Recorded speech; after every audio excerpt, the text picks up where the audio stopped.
Don't say it is weird, because nothing is actually weird.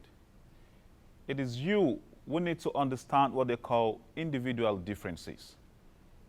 You should know that humans were created with different faces and we all have different names. So different behavior should be expected. It is you who need to understand what they call cultural differences. I am from Nigeria. You are from the Netherlands. A different cultural behavior should be expected. It is you who need to understand what they call cross-national differences. The moment you step out of your country, you should expect different dressing, different utterances, and different approach. Don't be offended by this. It is you who need to understand that human beings act according to the influence of their origin or their ancestors. If we are able to understand all these four facts, then fears is going to reduce and is going to create well-being among humans. Now, it is the responsibility of you and I to integrate connection between multiple cultures, Asia, America, Europe, and Africa, so that the world would become a more pleasant and happy place for us to live in. We could enjoy our lives in which we don't suffer from depression, trauma, and anxiety, and the world could be just one. Listen to me in a free and open mind.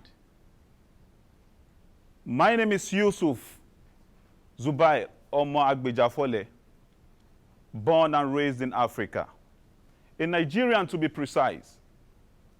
One of the greatest joy I have got right now is standing in front of you, my Dutch people. That really means love, unity, and development. And already we are getting connected. Hello. This is where we are going to start the love and unity among ourselves and make the world just one single place. You all have to pronounce my name, and this is where the connection starts from. Forget about Yusuf and say Omo Agbejafole. This is my cultural name. I like you all to pronounce this name, Omo Agbejafole. You could be wondering that what's the meaning of this name? Yes, I will explain. Omo Agbejafole is a compound name that means the one who speaks for the weak, the one who supports the weak, and the one who helps the helpless. That is who I am, and that is what I've been doing. We are here together to talk about the theme, connecting the Dutch and Nigerian culture to create fearless love to strangers. Listen to me. I'm here to let you understand that 99.9% of what you have heard and read about Africa is not true. If you think about the image they show you about Africa, I'm wondering what pops into your head. What do you think about? Yes, I could understand. Do you by any chance look like, have you seen a picture that is similar to something like this? I know this is what you have in your mind. Ebola virus outbreak in Africa. Famine in Africa and Middle East. Anyway, it's so sorry that our values as Africans has been compromised. Our importance has been reduced by the social media propagandists, by the journalists. They have planted negative impression about Africans into the minds of the Western people. The Western people sees the African as one without values. This is the image that comes into the head of the offspring of the Western children today. This has turned into indoctrination and streaming down to the children of the Western people. The moment they set their eyes on the blacks, they think they see people without value, people without any professional orientation, people without sense. Yeah, I wouldn't blame anyone. You read books. You hear a series of negative things. And you have seen a lot of negativities on the television. You don't have the opportunity yet to meet a real African man with experience and with knowledge to let you know what is really happening in Africa and what African is real is. I congratulate you to be here with me today. You can have a first-hand information and you can rethink and you can format the bad impression you have about Africa today. It's unfortunate that when people see Africans or the blacks, I have series of times had an experience when I'm trying to go closer to a white man asking for a route or a direction. It keeps distance. I was like, hey man, I'm only asking you for a direction. You're giving me distance. I'm not a dirty man. This is just my color. I'm an African man. I'm not dirty. Hey man, I shower every day. I don't care how much it costs me. I cannot step out of my house without shower all day. Anyway, these are the impressions the Western people have got. But what happens to the great things happening to Africans? What happens to the great things Africans are doing around the world? We have African footballers doing great in the European leagues and lifting up the team. We have Africans. We have Nigerians, to be precise, in the parliament of America. The journalists never show you all these things. I'm one of the pride of Africa also, and I'm one of the great people in Nigeria. Have you ever seen a documentary of a great man, a Nigerian lawyer, an investment banker? Today I'm going to let you meet Adebayo Ogunlusi, the man that owned 3 international airports in the United Kingdom. He purchased these 3 airports in the frame of just 6 years. He has got the airport in London. He is the owner of the airports in Scotland, the Edinburgh airports, which is rated the highest patronized airports in the year 2019. You all know about the London City Airport also, owned by this Nigerian lawyer. All these things has not been shown, and they have been undercovered just to diminish and reduce the value of we Africans. Having all this said, these are great things that I cannot measure all of these great things about Africa and Africans. But there is one single thing that I don't have the capacity to defend about Africa.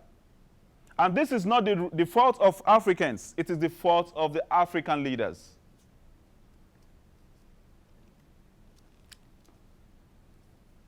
We are suffering from bad leaders and corruption. I cannot defend this anyway. I am from a country where they monopolize, a set of people monopolize the resources that is meant for 350 million citizens. Nigeria. I'm from a country where the government use the money of the taxpayer to get Italian shoes and use the same shoe to step on the head of the citizens. Politics of illusion. Government of oppression. Government of brutality. I am from a country where the citizens are living below average standards, mediocrity. I'm from a very wealthy country with a lot of natural resources. I'm from a place where the government takes pleasure from the pain and the sorrow of the people. I cannot defend this. This is where I come from. It's unfortunate. Corruption. As I speak to you right now, we are suffering, and my people are dying of police brutality in Nigeria at this moment. I cannot defend this. But on contrary, even with all this pressure and tribulations and all these scandals happening in Nigeria, we are still one of the happiest continents, and precisely Nigeria is one of the happiest countries in the world.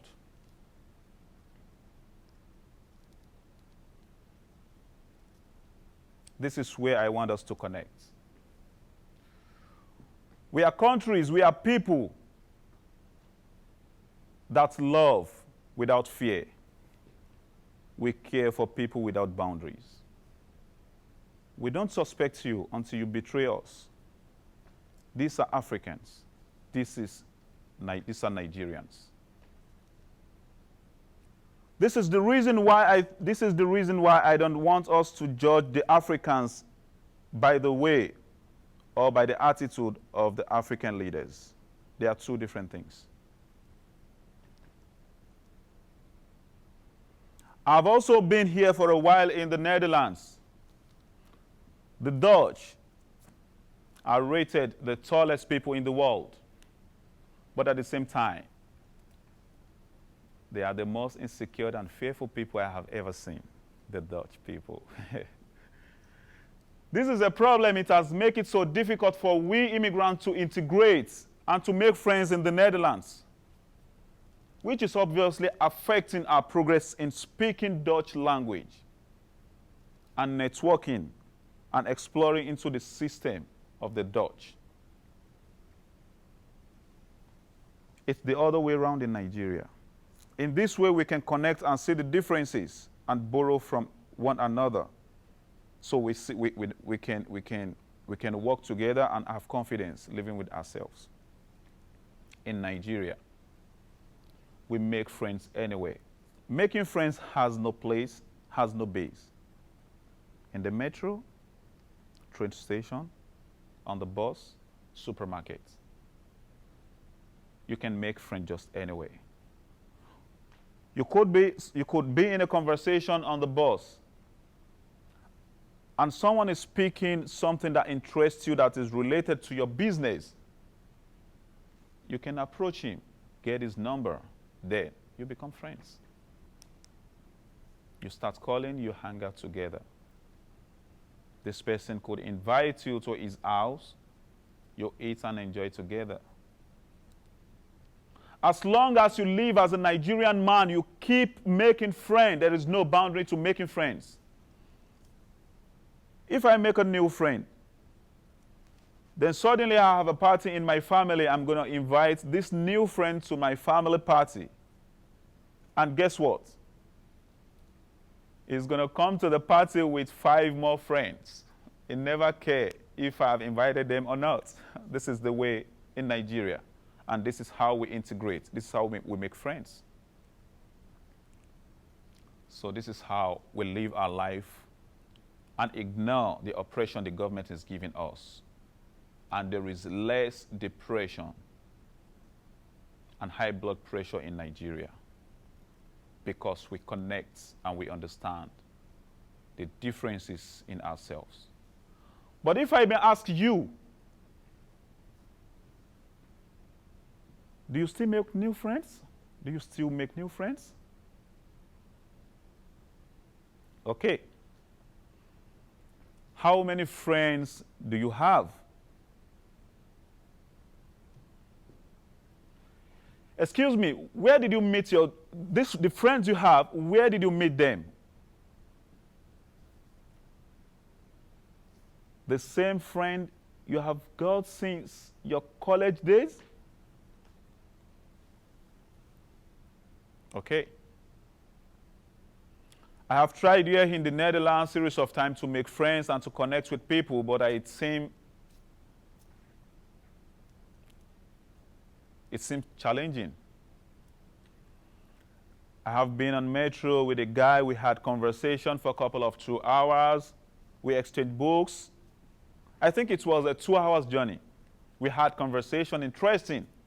And I found this guy is a very brilliant guy. It's someone I like to connect with and meet all the time. Then he wanted to jump out of the metro. I said, hey, my friend, can we exchange numbers? I'd like to meet you again. We can share books, we can share ideas together. He said, no, we're going to meet again. I said, where? He said, oh, we can meet on the metro again. I said, what? Are you joking? I don't live in the metro. How can we meet on the metro again? This is not where I live. He said, oh, we can meet. Then he left.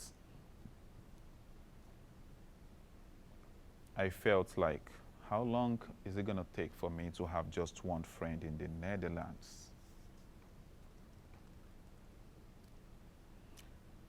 I found in this community, it takes approximately 2 years or more for a friend to trust you, to see you as a real friend, to entrust whatever on you.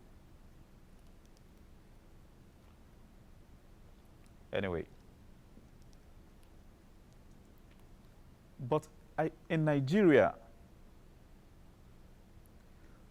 I see this is a way we start to create love and unity.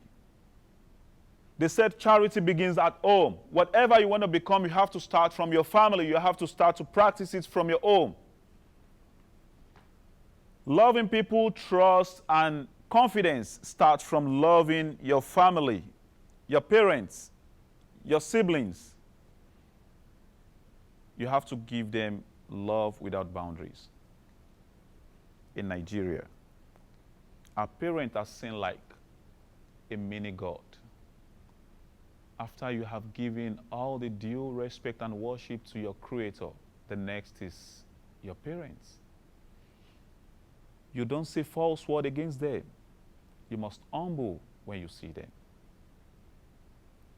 Precisely your mom, there is a great emphasis on your mother, because this is the woman that has kept you in a womb for 9 unpleasant months. Now she's old. There's going to be a switch.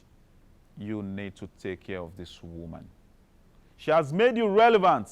She has made you what you are.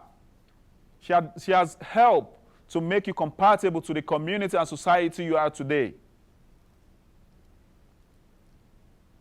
If you have grown up in Nigeria to the age of 20, 25, you graduated and you have something doing, have earning, you must put an obligation on yourself to provide foodstuffs for your parents. You give them what they want, you help them, you clean their houses. At that point, they don't work, they don't stress anymore.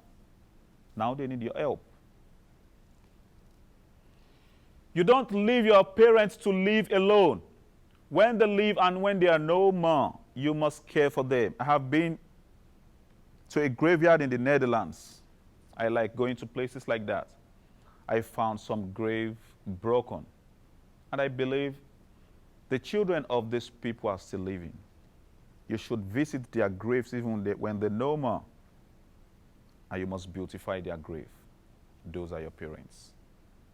You start love and unity from your family. If our parents need to visit us, the greatest visitor we have and we could have are our parents.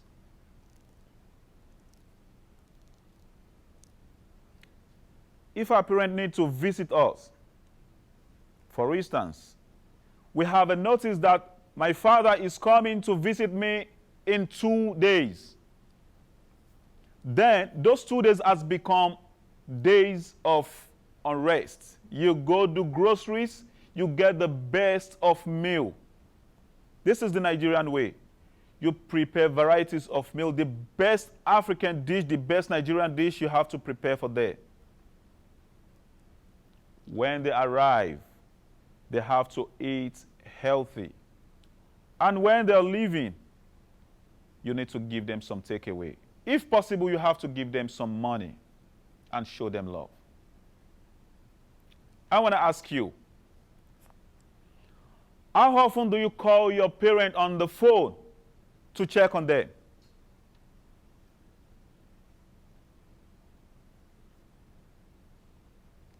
How often do you visit your parents?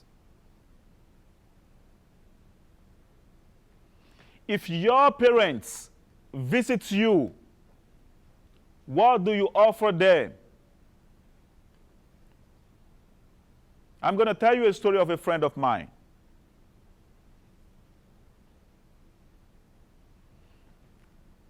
His father called him, I think it's been 2 months they've seen.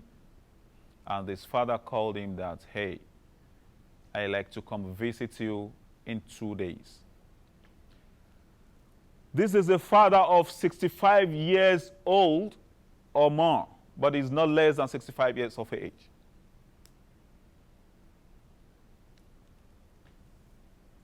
I asked him, your father want to visit you? He said yes. Probably from Groningen or something. Pardon my Dutch. This old man had to drive 2.5 hours down to Amsterdam to visit his son, to show love and concern. I asked my friend on the phone, how are you preparing to receive your dad? He said, yeah, nothing. Why should I make a special arrangement because my father want to come visit me? I said, what? Then he said, maybe I'm going to get him some coffee when he arrives. Then I said to him, prepare a nice meal for your dad. He was like, what are you saying? I said, okay. The next day, I called my friend to know how he has taken care of his dad. Hello, friend. How was the visit with your dad? He said, yes, it was very, very nice. He even made everything easy for me because he actually came with his sandwich. So I didn't have to cook anymore. I said, are you kidding? Your dad has to come with a sandwich. And he humbly drove down to your house. You couldn't offer him the best of meal. In this way, if you cannot take care of your parents, and if you cannot create a real love with your parents, then how could you create love with friends, neighbors, and strangers? We have to start integration from home. Another way at which we create connections between ourselves in Nigeria is every day when we arrive from our place of work, there's always a joint in every street where all the guys meet in the evening after the work. If anyone is missing on the seats, then the other friends, they're going to call him on phone. Hello, we didn't see you today. Where are you? He could say, yeah, I'm tired. I want to change my clothes and I come to you. Or, I'm tired, I want to relax. Then we know you're doing fine. If there is anyone that is unemployed among your friends, in these joints, the other employed ones working, they're going to find a way to get him a job, or they try to get him some money to start up a business. In this way, there's going to be reduction of frustration in the community.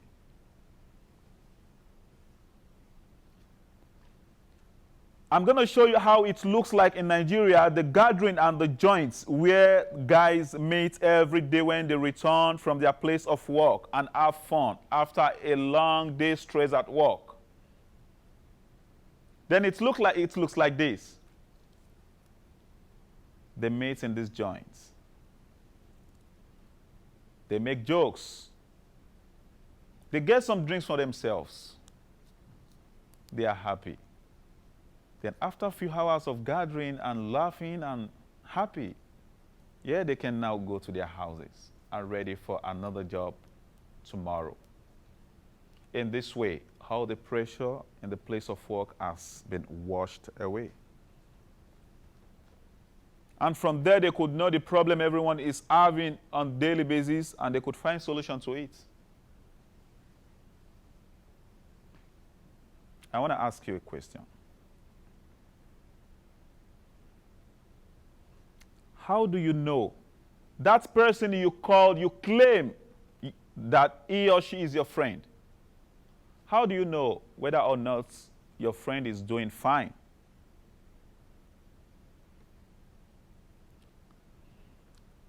Do you have certain people that you really prioritize, that you check on every day? That this person, it is a responsibility on me that I must check on him every day and I make sure he is doing fine. Who do you check on? Even you, if you are missing, if you are sick, if you are dying, how long, how many days does it take people to notice you have a problem or you are missing in the society or in the family? Because what you give, you shall receive. I have had series of stories in the Netherlands where people are dying in the apartments. No one knew this person has a neighbor, a lot of people in the neighborhood.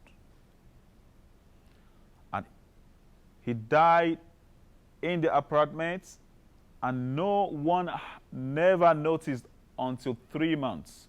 I've had another case, 6 months.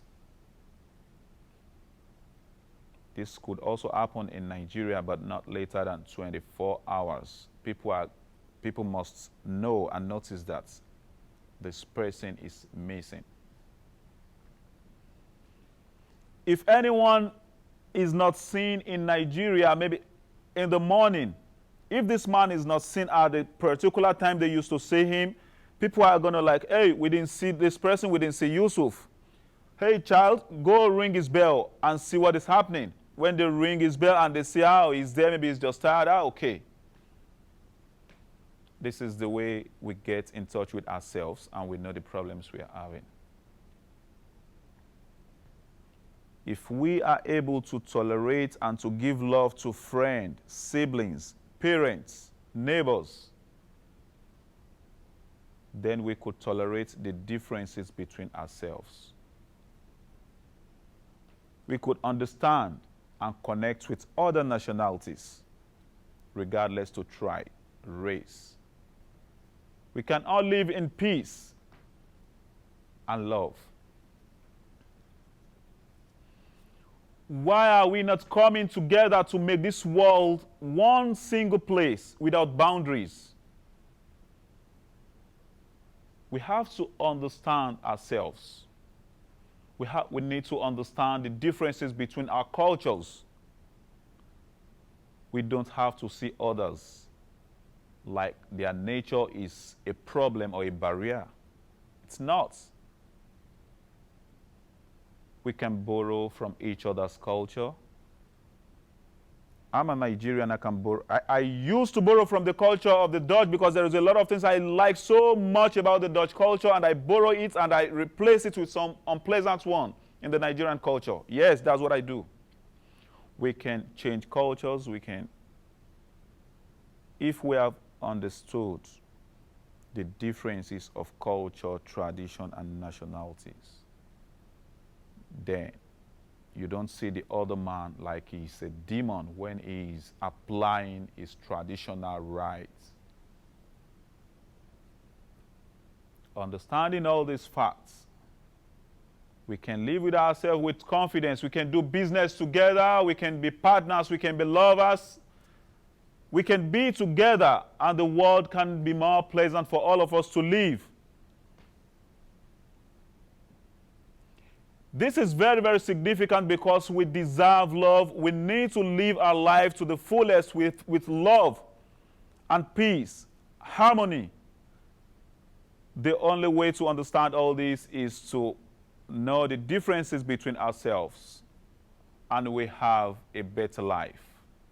I hope someday this world will become just one, and we have confidence and courage to deal with one another without fear, without suspicion, and without any threat in our head. This is what we come here to integrate. We are one family. We are friends. We are associates. From now, we'll start doing great things together. You must love me, and I must love you. This is a social obligation on everyone. God bless Africa. God bless Nigeria. God bless the Netherlands. Thank you.